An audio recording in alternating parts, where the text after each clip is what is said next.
The year is 1997.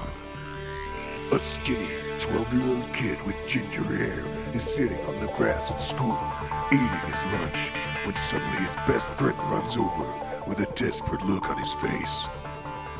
You know that game I was telling you about? Yeah, the really cool new RPG? Yeah, I was playing last night and the bad guy killed my girlfriend. What? Yeah, he just jumped down and stabbed her. She's dead and now I can't play as her anymore. Hello everybody, I'm Swinehouse and this is Experienced Points. Get it? Yes, Experienced Points, as in I've been playing games for 24 years and even though I'm only okay at them, I have played a lot of them, which gives me a lot of experience with them, and you know, I shouldn't really have to explain why I called this show this. It's up to me what I call my show. Anyway, I assume nobody watching this can be in any doubt that the game my friend was referring to, yes, I was the ginger. What's Final Fantasy VII? Arguably the greatest JRPG of all time, and if not then certainly the poster boy for the genre. Way back in the PlayStation 1 era, JRPGs were a significant portion of the games that we saw on the shelves of then just emerging game shops. And for me in particular, they were the most rewarding and imaginative games that I had ever played, and I loved that they were in abundance. My fascination with JRPGs began with The Legend of Zelda and the cheaper version Golvelius Valley of Doom for the Master System, which I played with my dad. Yes, okay, I hear you, they aren't really JRPGs, but they did begin my love of swords, quests, and later, great storytelling. Later games such as Ys, The Vanished Omens, and other Zeldas only furthered this. As I had, and still have, lived in merry old England for my entire life, my first experience of the JRPG came somewhat later than others. Probably from a game on the SNES that nobody I knew at the time had ever played, called Mystic Quest Legend, that I found in a rental store one day when I was bored, and played until it became cheaper for us to buy the game from the guy instead of just paying the late fees. It would be over a decade before I found out the game's true title, as it was better known abroad as Final Fantasy Mystic Quest. Square's tentative approach to Europe meant that I had missed out on many RPGs that I've since gone back and played, but I'd found something captivating in that particular title. I remember feeling really alienated at first by the turn-based combat, but I did like that it gave me the time that I needed to make the best decisions to ensure victory for my party. From there I played many more action-adventure games. Illusion of Gaia and Equinox, anyone? But I always wished that more games like Mystic Quest were available and wondered why nobody seemed to be releasing them. Turns out they were, just not where I lived. Finally, when I'd owned my PlayStation for a little over a year, I discovered Suikoden. 108 main characters, war sims, an epic storyline, a sweeping scale, plus more of that turn-based combat that I had been thirsting for by now for years. If you haven't played it, trust me, it's worth any price on eBay and you can thank me later. Anyway, it wasn't long before my friend stole my attention with Final Fantasy VII at the aforementioned lunchtime at school. And I spent the following year of my life playing that game over and over and over and over and over and over and over again until I knew pretty much every inch of the game like the back of my hand. In fact, better than the back of my hand, because who the hell looks at the back of their hand? Actually, I do, because I play the piano and I use a computer, so forget that. Through that year, I remember hearing a lot about other people who normally didn't play RPGs who were suddenly enjoying FF7, and I began to see more and more articles in magazines about the game and about RPGs in general. At last! I thought, More RPGs for me to enjoy. it was my golden age, filled with RPG after RPG. Classics such as Breath of Fire 3 and 4, Grandia, Suikoden II, Wild Arms, they all filled the hours of my evenings and weekends. I even played the not-so-classics like Grandstrom's Saga, Guardian's Crusade, and Legend of Dragoon, which admittedly was good, but hardly a classic. Each one was a new story to enjoy, a new set of characters to engage with, and more of that strange Japanese humour, with which I was becoming more and more familiar. Sweat drop. All of this without even acknowledging the further Final Fantasy or Zelda offerings, some of which count among the greatest games of all time.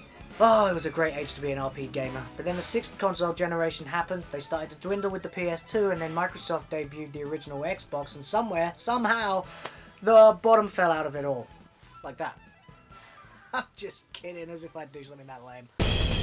Look around in shops now and you'll see 20 million installments of the latest 13 to the dozen war sim / FPS, a few 5-minute party games for the Wii, and the latest gory God of War clone. Mostly good games within their own genres, sure, but where are the RPGs? Yes. Skyrim and Fallout are both excellent. In fact, they're both on this shelf behind me, so you know I'm an advocate. But where are my cool, crazy Japanese manga characters and menus? Menus, damn it! Where are the menus? Still in Japan, it seems, where localization seems to be a pointless venture. In Western RPGs, we see heavy realism and in some cases almost excessive amounts of blood. This is all well and good, and some are excellent games. But why can't we have the Japanese equivalent as well? Even the later Final Fantasy games have been a letdown. I personally enjoyed 12, but it was panned by several of my friends. When I sat down to play 13, it was like the morning I first sat down to play 8. After all that waiting, I'd be able to see what Square had for me next. Unfortunately, what I got was a stripped-down on-rails paint-by-numbers Final Fantasy with forgettable characters, gibberish names, and an absolutely ridiculous and awful boring plot. Well, forgettable at least if you could be bothered to learn the gibberish names and labels for things that already had perfectly acceptable and well-used names and labels. Yeah. Anyway, several critics stated that it would take 20 to 30 hours for the game to pick up. But why should I stand for that when I was already bombing a reactor in 7 after 10 minutes? Final Fantasy XIII was effectively a long, straight line with fights, cutscenes, and occasional bosses. In short, Final Fantasy XIII is the FPS of JRPGs. What happened to make Square think that this would satisfy their fanbase? There are opinions that the RPG genre is being dumbed down in order to expand its reach to a wider audience, but surely that should be only to bring in more potential RPG fans who will eventually thirst for a richer experience.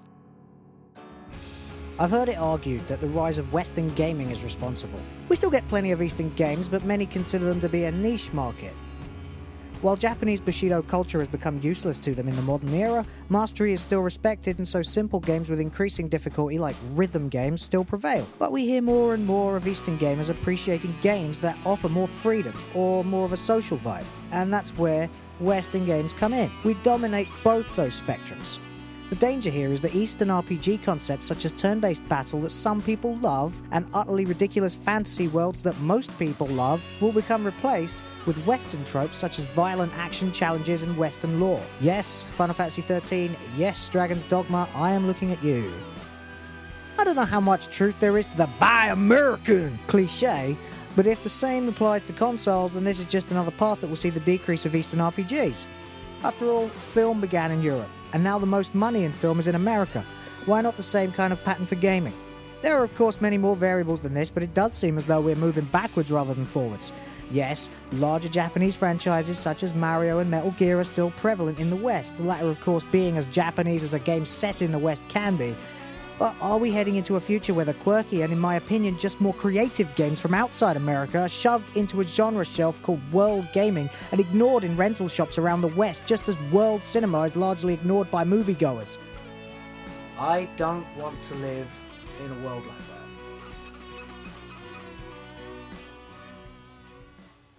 Thanks for watching, everybody. If you like this video, you can hit subscribe and or the like button. Both would do me a big favour and I'd appreciate both. Even though this is only the first video on the channel, I am planning to make quite a lot more of them, so if you want to keep watching them, that would be just fantastic.